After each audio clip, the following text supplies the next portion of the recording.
Hello ladies and gentlemen, and welcome back to another episode of Parks and Tech. Today we are taking a look at a trail camera from Wosoda. This is the 16 megapixel photo and 1080p video version. Today I will show you a quick overview of the accessories and how to set this up for the first time. A lot of video samples will follow at the end. A special thank you to Wosoda for sending this out for my unbiased review. Taking a look at the box, it is a little plain on the outside, but don't judge a book by its cover. This is everything you get in the box. Instruction manual in a few different languages. Mounting screws and plugs. A metal mounting plate.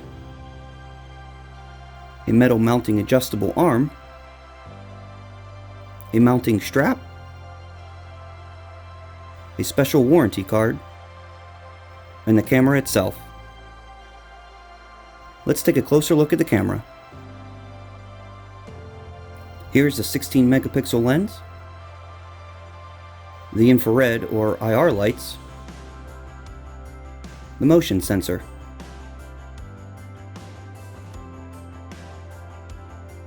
on the bottom we have our battery tray, more on that shortly, and a tripod mount. On the left side, we have our hinges.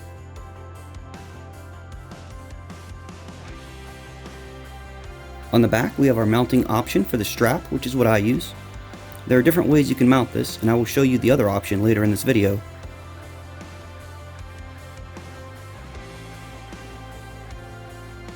On this side, we have our clasps to open and close the front case.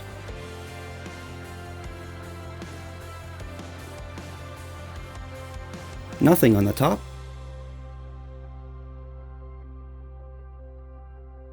And that brings us back to the front. Pull open the clasps to open up the camera.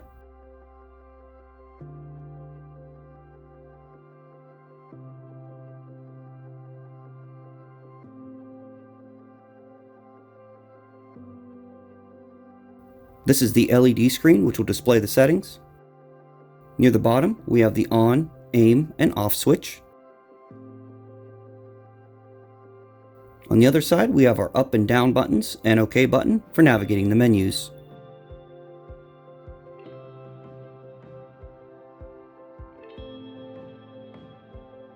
Down here we have the eject button to eject the battery tray. This uses 8 AA batteries, which are not included.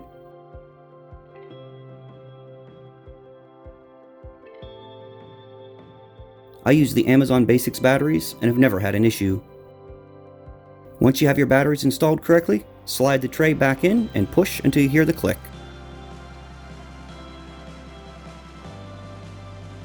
On the right side of the lens is your SD card slot and micro USB port. Keep in mind this uses a full-size SD card. I'm using a micro SD card with the appropriate adapter as seen here.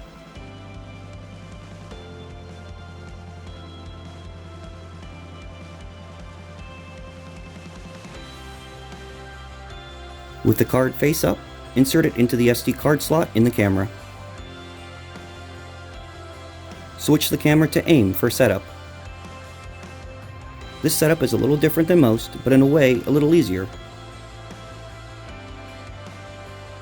The first setting you see is the time of the camera. Use the up and down arrows to adjust the hours and minutes.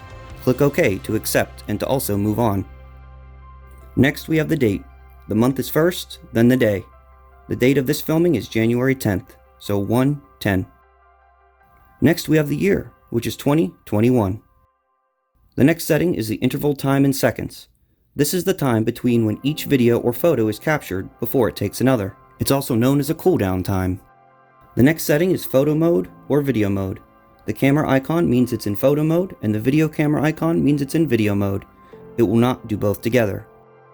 Next you can change the quality. Either high quality, which is 1080p in video mode, or low, which is 720p in video mode. The next setting is the camera ID. Here you can set any number from 1 to 99 as the ID. This will be printed on each photo and video. This may be used to coordinate to a specific camera or location depending on your preferences. The next setting is to set the camera back to default factory settings. Select Y for yes and N for no. This setting is the last one, and it's to format the SD card. Y for yes, and N for no. I already did mine previous to this, so I will select no for now. If this is your first setup, then I would select Y for yes. Clicking OK now takes you back to the time. And that is all the settings of the camera. Now it is time to turn the camera off and decide how you want to mount it.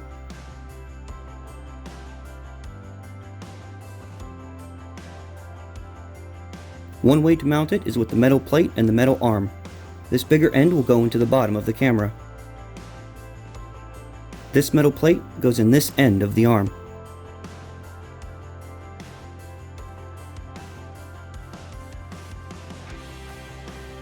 Use the extra bolt to tighten the plate. Make sure this is as tight as you can make it. You may need to use some tools to be sure.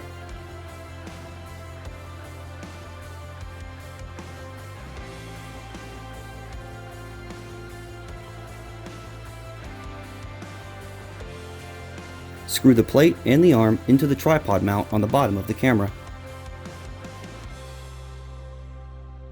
You can now use the other clamps to adjust the angle you want the camera to be at. Once you made your adjustments, make sure these are as tight as you can make them. Once you have this set, you can use the screws and plugs to secure them to a tree or a wall.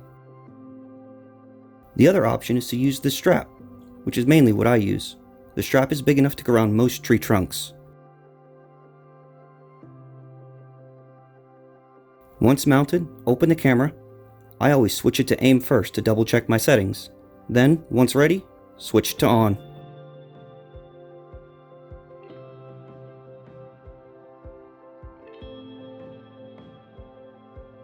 A timer will count down from 10. This is your 10-second window before it will start monitoring. Close the camera up and be sure it's tightly closed. Leave the camera out and see what you get.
What did you think of those samples? Leave me a comment below letting me know what you think. All in all, this is a budget trail camera with decent features. The quality of the photos and videos is pretty good and the night vision is clear. I was a little worried about the LED screen versus an LCD screen for setup, but in the end, it was a blessing. The few settings could be bad or good depending on your liking, but for beginners, I think it's great. Just set a few things, mount it, and you're off and running. This camera does not support an external solar panel and only runs on batteries. I used a 128 gig micro SD card inside an SD card adapter and it worked just fine. It has an LED screen, which means you cannot view the photos unless you take the SD card out, but that's not a total deal breaker for me, just something to note. The trigger response time is pretty good, but it's not the best I've ever seen. This camera was out in the rain, snow and ice and has been operating just fine with no moisture getting in, and no other problems to report. The biggest downside to this camera, at least for me, is that it can't do photos and videos simultaneously, only one or the other. Not a terrible downside, but it is what it is, I guess. For the price, $39.99 US normally, it's not bad at all, and definitely a great beginner's camera. It's a steal when it's on sale for cheaper. Check the Amazon link below to see if there are any deals currently. I've seen it up to 25% off, which is really a heck of a deal. I really appreciate you taking the time to watch this video. I've seen a lot of support recently despite my lack of videos, so seriously, a huge thank you to you all. Please be sure to hit that thumbs up button, and if you haven't already, make sure you subscribe and hit that bell notification so you won't miss a day when I post a new video. Thanks again, and we'll see you in the next one.